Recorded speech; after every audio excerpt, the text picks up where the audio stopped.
Hey guys, this is the Fat Panda, and I have the Week 8 Power Rankings for the WPF B-League going on right here.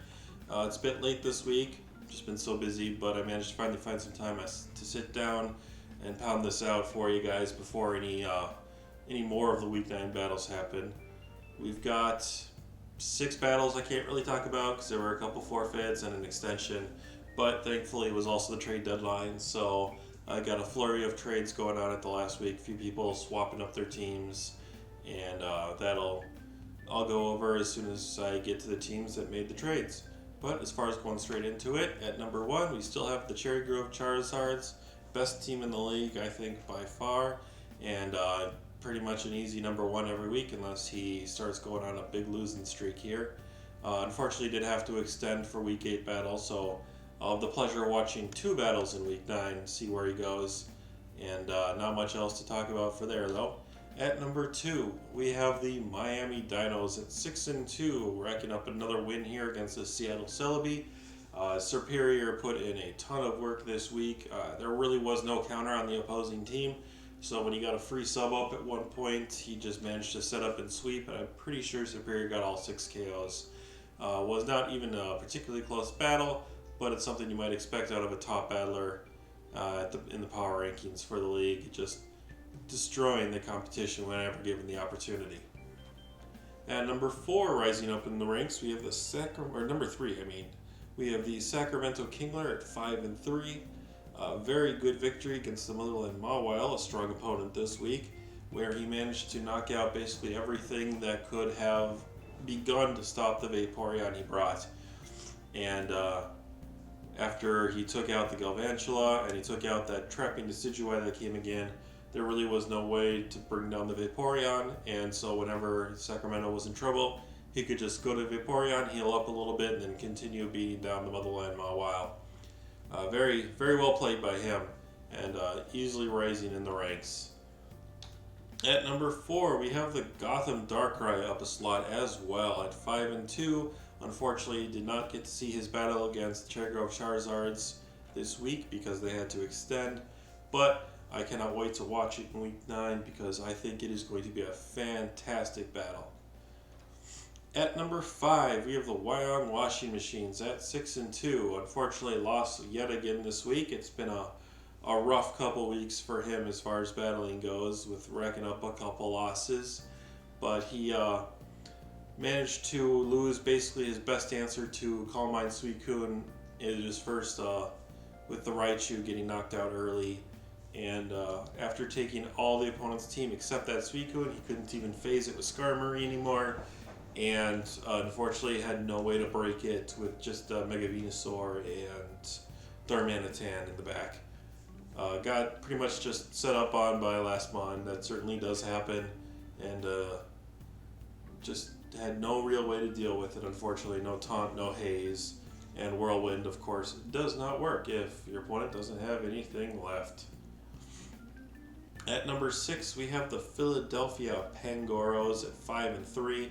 Part of a double forfeit this week, unfortunately. I had to give both him and the Michigan Diamond Storm a loss for their battle because there was no scheduling that happened, and then there was also no ask for an extension. So can't really give either one of them credit for taking any initiative there, and if no extension is asked for, I'm not going to force it. So he gets a loss, and so does the Michigan Diamond Storm.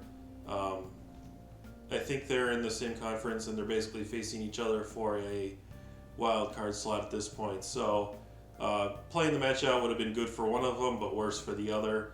So not much else to talk about there. I'll go over things more in playoff hopes and playoff victories in my next week's video, as at that point we'll just have divisional matches left, and it'll be a lot easier to kind of go through the various scenarios that coaches have to take to get to the playoffs. But Michigan does make the first trade of the week here. He did a coach trade with the Seattle Celebi, got rid of his Comfey, traded it for a Whimsicott, just an exchange of the priority fairy types here, it looks like. As far as his side of the trade goes, I hate it. I would take Comfey over Whimsicott probably 10 out of 10 times. The only set that I think Whimsicott does any better is pretty much like super offensive, like Specs.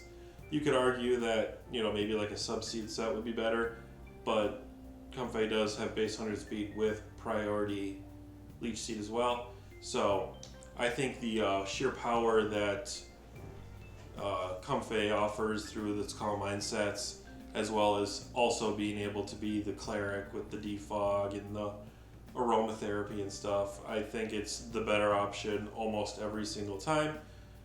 He was feeling Whimsicott though, so we'll see how he does with it, but I certainly would not have made that trade myself.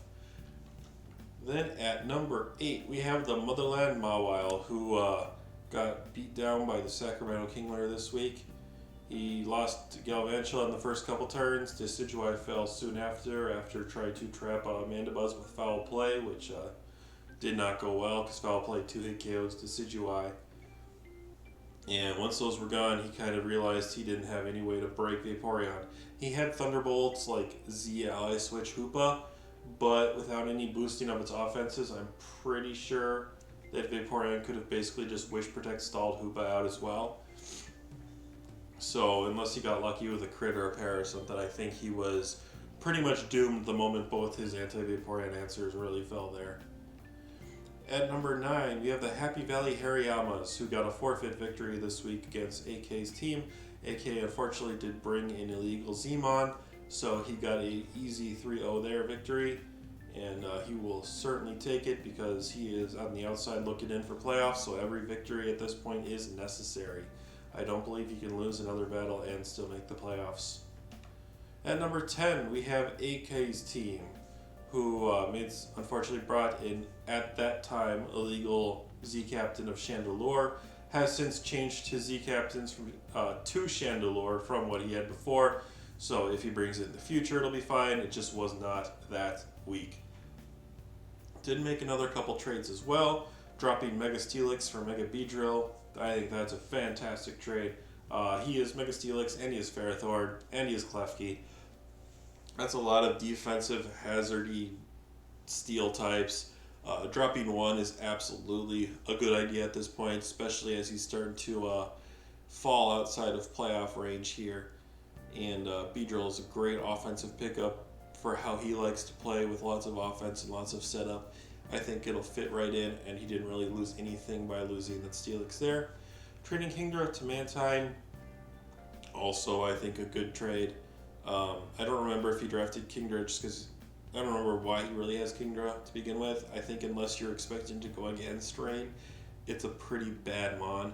I think its like stats are all like in the 90s. It's just, it's got good typing, but it just can't really do anything.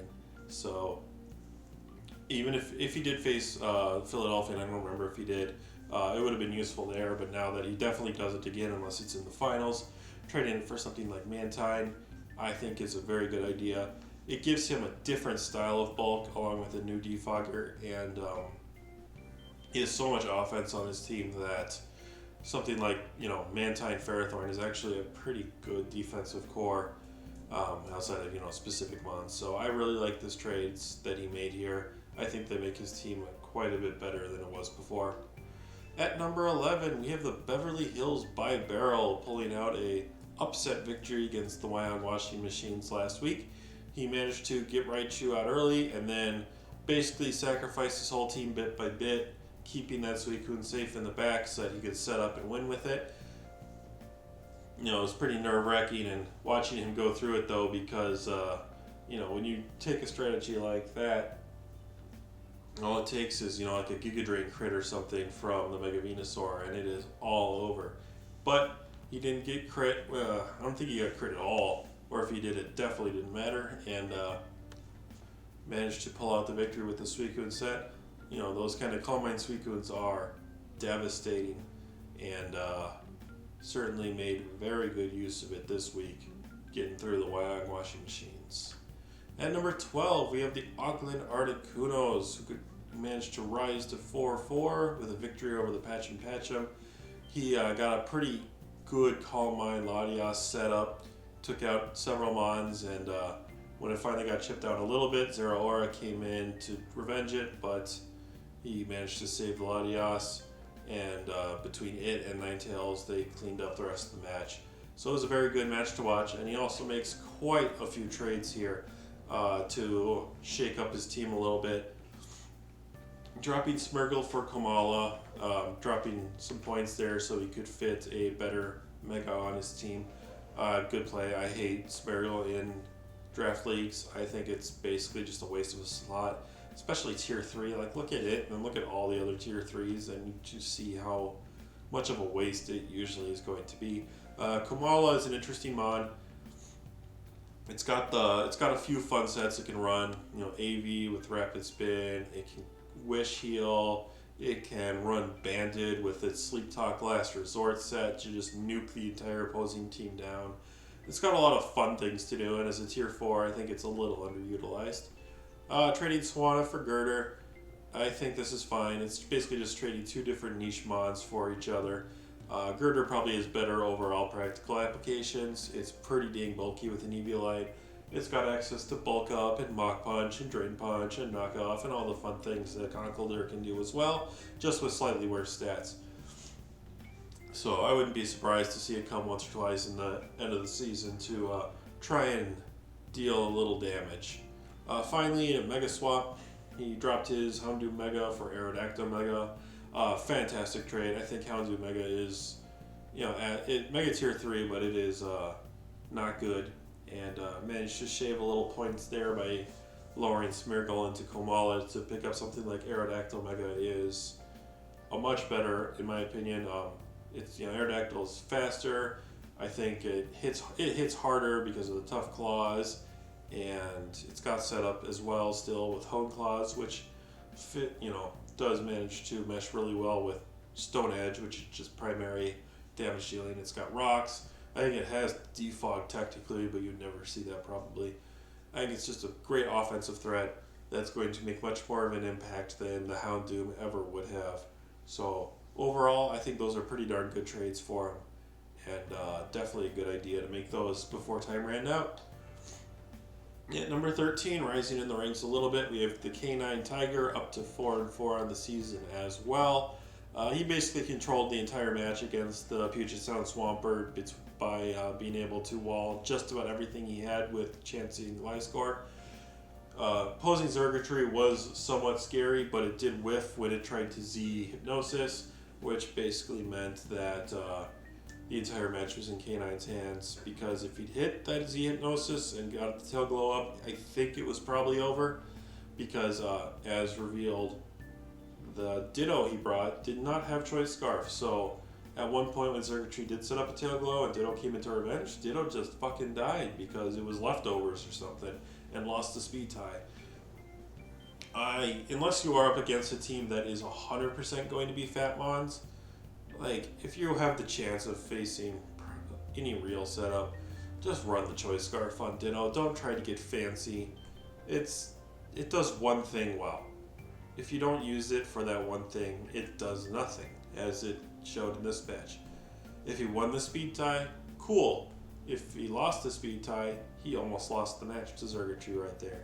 So, and in fact, he would have lost the match to Zergatry if the Leaf Storm that killed it at the end had missed, because at that point everything else was slower. But Sceptile hit the Leaf Storm, took it out, and outside of one little slip up, was basically in absolute control. Didn't have to worry about anything this week against Puget Sound.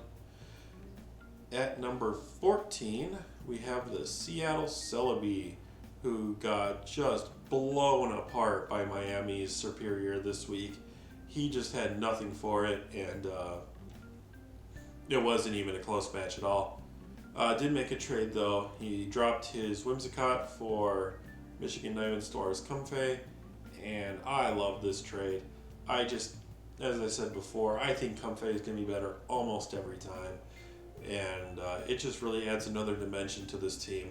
This team, I think, is really, really good. It's just a shame that when I look at his record, 2 batches that he should have won are in the lost column just by misplays. So I finally eventually I've had to drop him at this point down in the power rankings here. Because while I think the team is amazing and he generally plays well, he just seems to really have difficulties in endgames. And It's just dragging him down this season. But experience is experience, and eventually he'll get better at this, and then he'll become very formidable if he can keep drafting teams like what he's got right here. At number 15, we have the Patchum Patchum, who lost the Auckland Articunos this week. Just didn't really have a real way to stop Canine Tiger. He had knockoff on Zero Aura, but that just isn't really enough. So his team got broken by it, and then cleaned up by the other mons. One fun little tech he brought, though, he had a Z Fire move. I assume it was probably Flamethrower or Fire Blast on Mew. It could have been Fire Punch, but probably wasn't. That managed to stop a Scissor, because he brought Scissor into the Mew, thinking, I don't know, he'd scare it off or something. But instead, you just turned that table around and blasted the Scissor into oblivion. So that was fun to watch, but unfortunately, of course, not all fun and games, because then Latias came in, set up, and won. But a fun little piece of tech to see, and it just basically came down to prep. He played well outside of the prep, so you work with what you bring, basically. And then at number 16, we have the Puget Swampert, down to 1-7 on the season. The battle itself, he didn't really stand much of a chance for a couple reasons. One, he just didn't really have a way to break Chansey Gliscor's defensive combo there. But then he also he just brought a bunch of meme sets this week. So, it feels like he's probably just given up on the season, which, at 1-6 before is reasonable. I don't think 6-6 is getting into the playoffs. So it looks like he was bringing things that, we're never going to make an impact. He had a Seismic Toss, Pain Split, Marowak. Well, Pain Split on Marowak is actually reasonable as a last move at times. But Seismic Toss on Marowak is just sad because it's set damage. Marowak has a thick club for a reason. I don't know, and then he had Attract Greninja, which isn't even prep because you can't control your opponent's genders. Unless you notice something, and K9 always used the same gender mods, but I didn't check to see that, and I can't imagine that's true. He had a Cleric Dragonite with a special Cleric Dragonite with Roost and Heal Bell, and if it wasn't for that Zergatry set, which was the very standard Z Hypnosis set, he would have just gotten 6-0'd and it wouldn't have even been a close call. But Zergatry almost managed to pull it back with the Tail Glow at one point to make the match at least look like it was remotely close. But in reality, it never really was. Did make some trades, though, trying to shake up the team a little bit to have some more fun, I assume, these last couple weeks. Swapping up the Bug Megas, he bumped Heracross Mega up for Pinsir Mega, which is I'd say better overall. You get the speed, and while he doesn't have the crazy bug stabs that Heracross is going to be hitting with, Aerolate plus Return or Double Edge is going to hit like a truck. And certainly a much better Mega overall. Azumarill gets downgraded to Lucario, and Stakataka gets upgraded to Gengar as far as points go. So just kind of concentrating in on the tier 2s to make the points for the Heracross to Pinsir work. I don't like Lucario much, but I know lots of people have an attachment to it as a mon, but I think usually it's basically garbage. I don't think tier 2 has basically anything left in it though, so if you did need to shave the points, it's reasonable to pick it up if there's just nothing left, because he did pick up a better tier 2 in Gengar. I'm a little sad that he never really used Deck Attack this season. It was basically, I think it came to like one match, if that, and it was just completely underutilized, which is too bad, because Deck Attack is probably one of my favorite mods, whether it's Trick Room or Band. But he has Gengar now, and it's a fun mod. People, lament that it doesn't have Levitate and it has Cursed Body now, but I think it's fairly even. Now it can pick up T-Spikes, which are growing in popularity, and it can stop Scarf Choicers from setting up or sweeping and stuff like that. So I think it's a fine mod as well. So I'll be interested to see how he goes around with his new squad in the next few weeks, see if he keeps bringing the meme sets or if he goes back to something more standard, because most of these mods don't really run meme sets that well that he traded for. So we'll see how it goes. And with that, we have the full rankings. A quick video this week, simply just because I'm basically out of time, and there were a lot of matches that just weren't worth talking about. MVP track, oddly enough, didn't even change. None of those bonds that are on there did anything this week or lost this week because none of them were involved in battles. And no one else is really threatening any of them as far as the rankings go. So that's all we really got for that. Full list is on your left if you want to just get a quick recap. But with that, I've basically got nothing else for you. Next week we'll be going over the battles, and since all that's left are divisional battles at that point, I will be hopefully at the end going over like a kind of like a playoff road for the various coaches that have a chance to make the playoffs. I won't be doing like every possible scenario because I don't want to burn my brain like that. But I'll be going with general trends and kind of saying, these are what I think will make it and blah, blah, blah. So I will see you guys next week, but this is the Fit Panda signing out for this video.